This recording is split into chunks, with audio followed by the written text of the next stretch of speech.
Assalamualaikum, hai kepada yang menonton, saya Dr. Abu Ubaidah, Pegawai Perubatan daripada Kota Kinabalu. Hari ini saya akan memperkatakan berkenaan dengan vaksin Pfizer.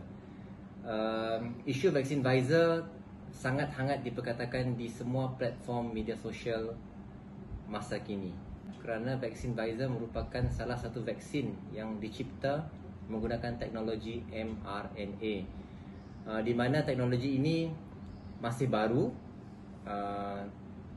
berbeza dengan vaksin-vaksin sebelum ini, di mana kita menggunakan vaksin weakened virus, di mana virus dilemahkan untuk mendapatkan antibody. Tetapi vaksin Pfizer ini menggunakan teknologi baru, sehingga kan ianya menimbulkan banyak kontroversi. Punca mengapa kontroversi itu timbul adalah kerana rakyat sendiri, kita sendiri tidak faham bagaimana vaksin mRNA ini berfungsi. Bagi menerangkan dengan lebih lanjut bagaimana vaksin Pfizer, secara spesifiknya vaksin mRNA ini berfungsi, kita perlu faham bagaimana imun sistem badan kita berfungsi. Okey, saya akan melukiskan sedikit rajah untuk kita fahami bagaimana badan kita membuat immunity, membuat antibody. Ini merupakan COVID, okey. Virus COVID. Virus COVID akan masuk melalui satu pernafasan kita. Kerana itulah kita buat PCR di bahagian hidung lah, sebab dia merupakan entry point, okey. So COVID-19 akan terus masuk ke dalam paru-paru. Paru-paru kita.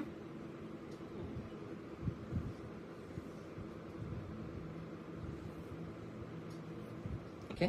Bila COVID-19 masuk di dalam paru-paru, okey, COVID-19 akan melekat di sel paru-paru, ya, di sini.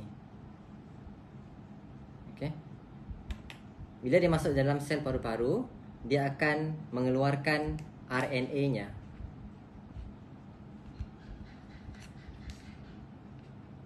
Okey, RNA. Okey, RNA inilah yang akan memberi maklumat untuk sel paru-paru menghasilkan lebih banyak virus COVID-19. Okey. Kita tengok macam ni, ya. Kita padam balik.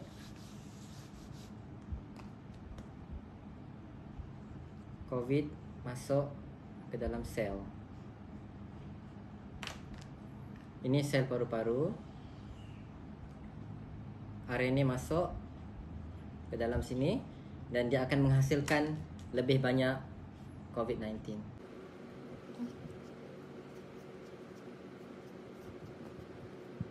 Okey.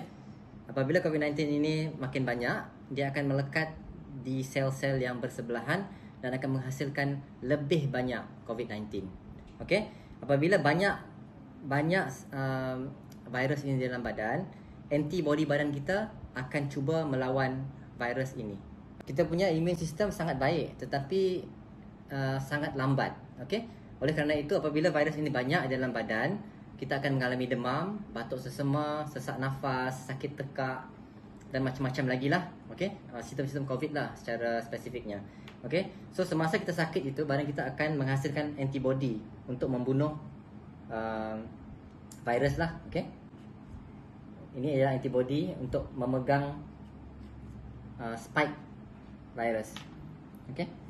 Lama kelamaan, apabila antibody telah banyak, virus ini akan matilah dan kita akan sembuh.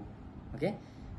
Kita akan sembuh sekiranya kita punya imun sistem sangat kuat, di mana selalunya orang-orang yang tidak mengalami sakit seperti darah tinggi, kencing manis, dia akan lebih mudah untuk sembuh.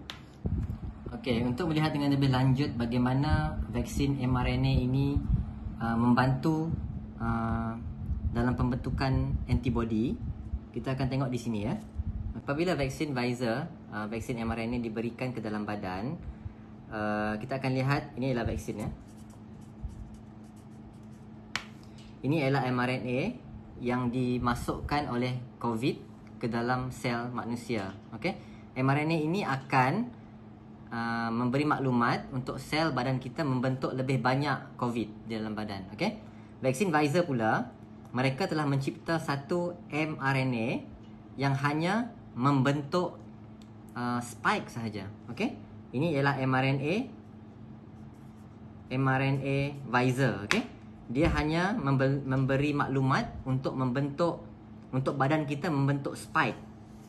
Spike ini saja yang akan dibentuk. Okey? Spike ini yang akan dibentuk. Jadi, vaksin Pfizer ini sebenarnya tidak mengandungi apa-apa virus. Dia hanya mengandungi mRNA yang memberi maklumat kepada badan kita untuk membentuk spike COVID-19 sahaja. Kita tengok contoh daripada bermulanya vaksin diberikan dalam badan. Okey, ini ialah sel badan kita contohnya. So vaksin akan masuk di sini. Vaksin ya. Okey, bila vaksin Pfizer masuk, vaksin mRNA masuk, dia akan memasukkan maklumat mRNA untuk membentuk spike COVID-19. Okey. So bila badan kita mendapat mRNA ini, badan kita akan menghasilkan spike COVID-19. Okey. Apabila badan kita mengenal pasti spike ini, antibodi badan akan mula bertindak. Okey. Antibodi badan akan mula bertindak untuk membunuh spike ini kerana mereka merupakan benda asing di dalam badan lah. So dia akan tangkap. Ini adalah antibodi kita. Apabila kesemua spike ini telah ditangkap oleh antibodi badan kita, mereka akan musnah lah. Okey. Ini akan musnah. Apabila badan kita telah membunuh kesemua spike COVID-19, badan kita akan menyimpan satu memori. Okey, memori antibody di dalam badan lah. Memori inilah yang akan menyimpan segala maklumat antibody untuk COVID-19. Okey, apabila COVID-19 masuk ke dalam badan, okey, COVID-19 masuk ke dalam badan, ini COVID-19 ya. COVID-19 menyerang kembali lah secara dengan arti kata lain. Okey. Badan kita telah ada memori ataupun antibody yang akan terus menangkap spike. Terus akan menangkap spike tanpa melengahkan masa. Okey? So kemungkinan COVID-19 untuk hinggap di dalam sel badan masih ada, tetapi sangat kecil. Kemungkinan kita akan hanya akan mengalami demam-demam dan kemudian penyakit itu hilang.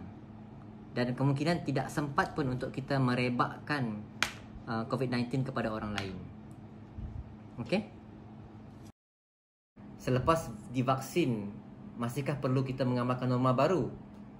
Yes, kita masih perlu mengamalkan norma baru seperti penjarakan sosial, memakai pelitup muka kerana kita masih tidak mencapai 70 ke 80% populasi yang telah divaksinkan.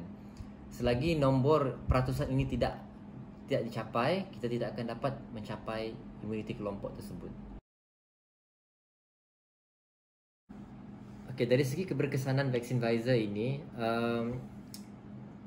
percubaan ke atas manusia, which is human trial, menunjukkan bahawa 95% daripada mereka membentuk antibody apabila disuntik dengan vaksin Pfizer inilah. Dalam arti kata lain, 9 daripada 10 sukarelawan membentuk antibody bagi COVID-19.